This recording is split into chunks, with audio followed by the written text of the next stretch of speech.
ओम नमो भगवते वासुदेवाय। आज का प्रसंग इस कलिकाल में हर माता पिता के लिए अति आवश्यक है। सुनिए, हर माता पिता की इच्छा होती है कि हमारी संतान संस्कारी हो, उस पर कलयुग का कोई प्रभाव ही न हो। सुनिए, भगवान श्री आदि शंकराचार्य ने गृहस्थी लोगों को एक दिन ऐसा उपदेश दिया था। तभी सभी गृहस्थी लोग कह रहे थे, हे भगवान, कलिकाल के कुप्रभाव से संतान को कैसे बचाया जाए।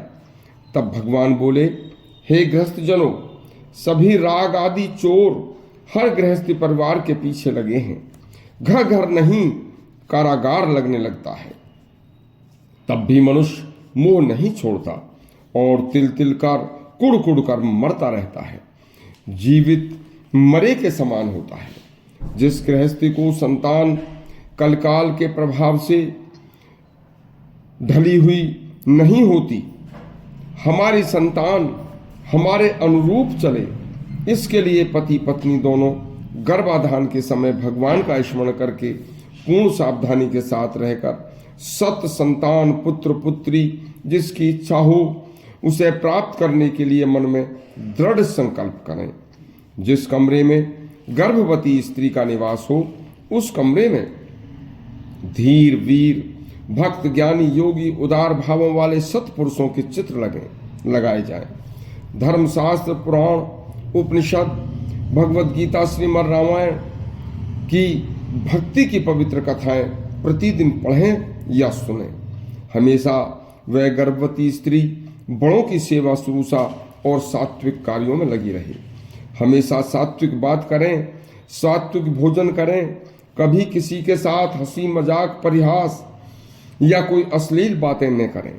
भूल कर भी कभी अंडा मांस मछली शराब प्याज लहसुन लाल मिर्च का भोजन बना हुआ न करें।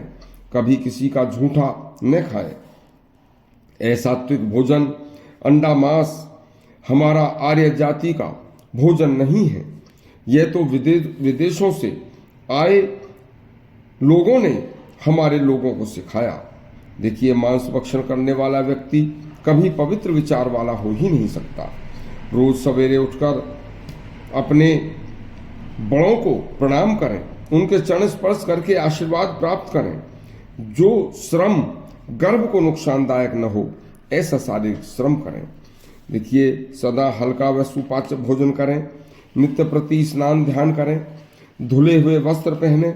स्नान के बाद भगवान की पूजा अवश्य करें। भक्ति भाव अपने मन में से कभी हटने न पाए। निर्बल दरिद्रों की सहायता व दान आदि भी यथोचित करते रहें। गर्भकाल के दौरान कभी भूल कर भी सहवास न करें। ईस निंदा कलह लड़ाई किसी की चुगली दुख शोक विषाद भय शोक हिंसा झूठ बोलना चोरी छल आदि से पूर्ण रूप से बचें। यदि पति पत्नी दोनों एक दूसरे का सहयोग करके यह नियम अपनाएंगे तो मैं भगवान श्री सच्चिदानंद को साक्ष्य करके कहता हूं कि आपके 9 माह बाद जो संतान पैदा होगी, उस संतान पर कलयुग का कोई प्रभाव नहीं पड़ेगा। आपके जीवन में घर में हमेशा सतयुग व स्वर्ग जैसा वातावरण रहेगा। यदि आपको यह अच्छी संतान प्राप्त करने की भगवान आदि शंकराचार्य की बताई बात अच्छी लगी हो तो हमारा चैनल सब्सक्राइब करें और घंटी दबाएं। धन्यवाद।